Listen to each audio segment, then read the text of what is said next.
Right, okay, so our next talk, the man in question is right there. We've got Malcolm Holt, who's going to be talking about the 2023 budget.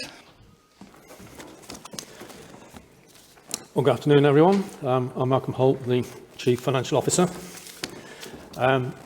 Normally, my finance team is not let out of the darkened offices, but I'm very pleased today that I've got most of my team here with me.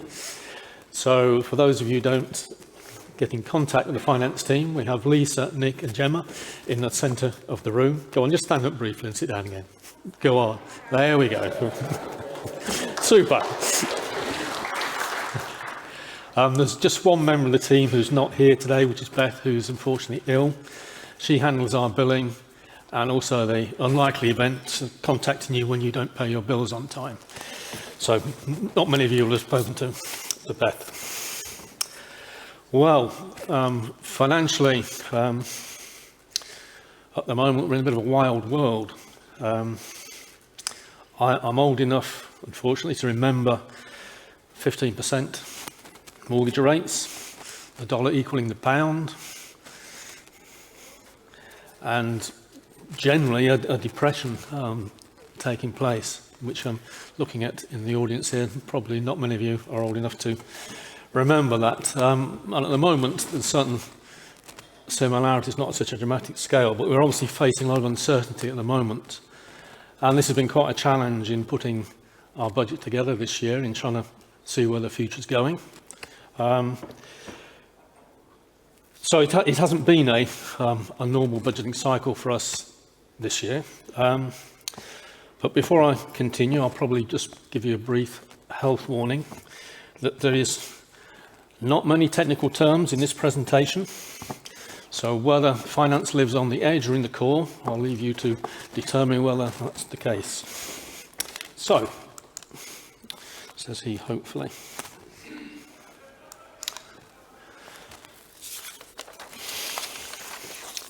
So the budget approved by the board was distributed to the membership on the 2nd of November, so it's been with you for about 3 weeks. So these slides are just going to summarise key points from the budget, and also together with some slides on the pricing that we've got for 2023. And as I said, it reflects 2 years of COVID and inflation at the highest rate it's been for 40 years. So we're planning for reasonable growth, but in these circumstances, we've only been able to offer limited price reductions. We anticipate on this basis making a small deficit in 2023, while still maintaining the investment in our networks. But this will help us achieving our forecast of returning to a small surplus in 2024.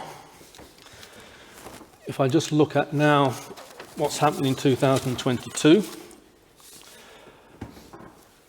our revenues are probably going to be about 5% below what we anticipated. And some of this is the aftermath of 2021 expectations being higher than what actually took place. So we started the year with a lower number of ports than we expected, and we've been in catch-up for the rest of the year. On the positive side, we managed to contain expenditure, and it's going to be 7%, we think, less than budget, resulting in roughly a sort of break-even position. It's going to be either a small loss or a small surplus. From a cash flow point of view, since this was prepared and sent out at the beginning of November, there are supply issues with our capital expenditure, so it may end up that some of what we've got here on this slide ends up being in 2024 rather than in 2023 rather than 2022. Operationally, I would point out here, because Curtis is going to be presenting a different view of this. This is based on revenue generating ports, rather than, if you like, a technical number of ports out there. They're billable ports. And the way we've got our new services across 10 gig and 100 gig, sometimes the matching the numbers may seem a bit strange. But notwithstanding that, we've grown our membership again, only 1.3%, not dramatic, not quite such a high rate as last year. But the new ports are coming through strongly, and we see that continuing into 2023 on the next slide. So I think we've held on to 10 gig ports probably more than maybe we thought we would do with the new services, and 100 gig are still going up by 10%. And our connected capacity, I think Curtis may have a slightly different view. When we predicted this, I think it's going to be higher than that. And I think probably, considering what we think was probably an over-ambitious expectation at the end of last year, I think when we did the budget this year, we've tried to be a bit more conservative. And if anything, we probably beat the end of the year figures rather than be behind them, which gives us a leg start for next year.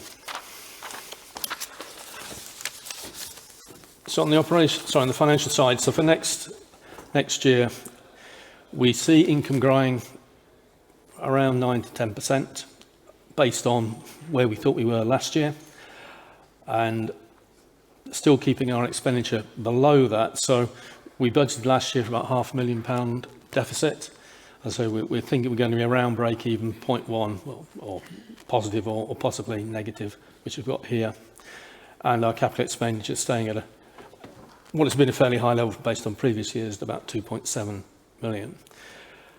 When we look forward from there, we see 2024 should be returning us back to a small surplus.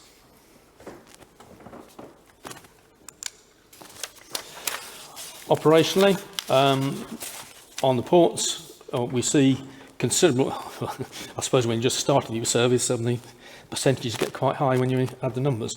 But having said that, we still see the new services increasing very healthily, and still holding on to the 10 gig and the 100 gig at double-digit growth. So we're pretty optimistic. Again, these are billable ports rather than necessarily operational ports. I've included in here from the other paper that was released on the new prices. We haven't changed the access fees from 2022.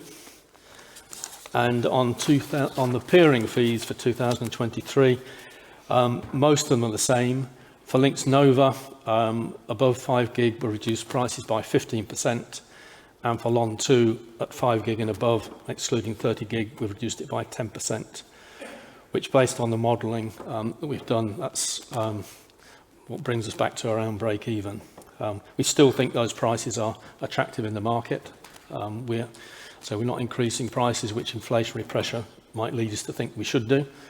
So hopefully you'll see we've done a reasonable job trying to contain the inflation you're all facing. So, any questions?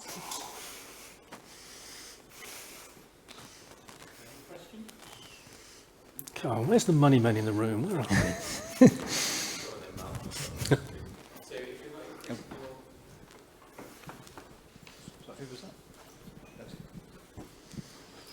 Hi.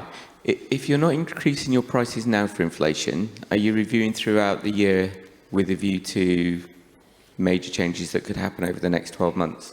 Yeah, I think I haven't said, but obviously in this volatile situation, if things get a lot better than we're expecting, then yes, we will look at, we have done in-year price changes before, but I'll probably say that could go both ways depending on the way the situation develops. But yes, that's not ruled out. Thank you. Okay. Thank you very much.